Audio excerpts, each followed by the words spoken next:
இன்னைக்கு நம்ம பார்க்க போற ஸ்டோரி ராமசாமியின் பேராசை. ராமசாமி தன்னோட பேராசைனால என்ன இழந்தாருன்னு பார்க்கலாம். ஒரு அழகான சின்ன கிராமத்துல ராமசாமின்னு ஒரு பணக்காரன் வாழ்ந்துட்டு வந்தான். அவன் ரொம்ப செல்ஃபிஷா இருப்பான்.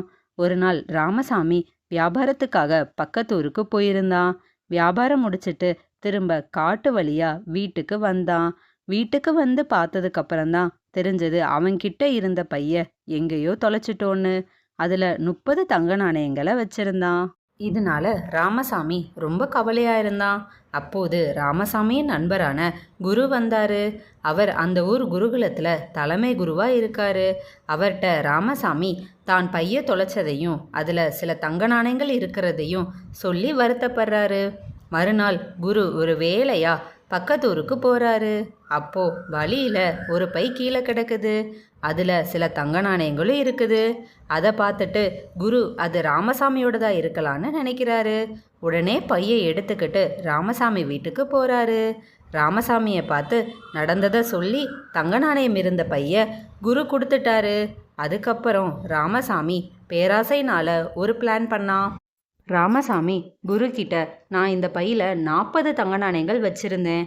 ஆனால் இப்போது 30 தங்க நாணயங்கள் தான் இருக்குது. மீதம் இருக்கிற 10 நாணயங்களை நீங்கள் தான் வச்சிருக்கணும், திருப்பி தாங்கன்னு கேட்டான். குரு அதுக்கு, நான் எதையுமே எடுக்கலை, கீழே கிடந்த பைய அப்படியே கொண்டு வந்து கொடுத்துட்டேன்னு சொல்கிறாரு.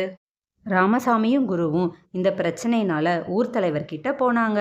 விஷயத்தை கேட்ட ஊர் தலைவர் ராமசாமி கிட்ட, நீ எவ்வளவு தங்க நாணயங்களை தொலைச்சேன்னு கேட்டாரு. அதுக்கு ராமசாமி, நான் 40 தங்க நாணயங்களை தொலைச்சிட்டேன்னு போய் சொல்றாரு. குருவை பார்த்து, நீங்க எவ்வளவு தங்க நாணயங்களை கண்டுபிடிச்சிங்கன்னு கேட்டாரு. அதுக்கு குரு, நான் 30 தங்க நாணயங்களை கண்டுபிடிச்சேன்னு சொல்றாரு. உடனே ஊர் தலைவர் ராமசாமியை பார்த்து, நீ தொலைத்ததோ 40 தங்க நாணயங்கள் கொண்ட பை, ஆனால் குரு கண்டுபிடிச்சிருக்கிறதோ 30 தங்க நாணயங்கள் கொண்ட பை. எனவே இது கண்டிப்பா உன்னுடையதா இருக்காது. வேறு யாராவது 40 தங்க நாணயங்கள் கொண்ட பைய கண்டுபிடிச்சா உனக்கு சொல்றேன், இப்போது நீ கிளம்பலான்னு சொன்னாரு. ராமசாமியும் ஏமாற்றத்தோடு கிளம்பிட்டாரு. ஊர் தலைவர் குருவை பார்த்து, நீங்க கண்டுபிடிச்சது ராமசாமியோட தங்க நாணயங்கள் கிடையாது. எனவே இதை நீங்களே வைத்து கொண்டு குருகுல பணிக்கு யூஸ் பண்ணிக்கோங்கன்னு சொல்லி குரு கிட்டேயே கொடுத்துட்டாரு.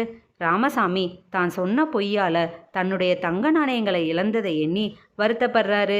இனிமேலாவது திருந்தி நேர்மையா வாழ முடிவெடுக்கிறாரு. இதிலிருந்து நம்ம தெரிஞ்சுக்கிறது என்னன்னா, நம்ம எப்போதும் நம்ம உழைச்ச காசு நமக்கு போதும்னு நினைக்கணும். அடுத்தவங்க பொருளுக்கு ஆசைப்படக்கூடாது.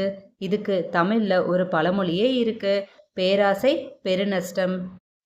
தேங்க்ஸ் ஃபார் வாட்சிங். Subscribe for more stories.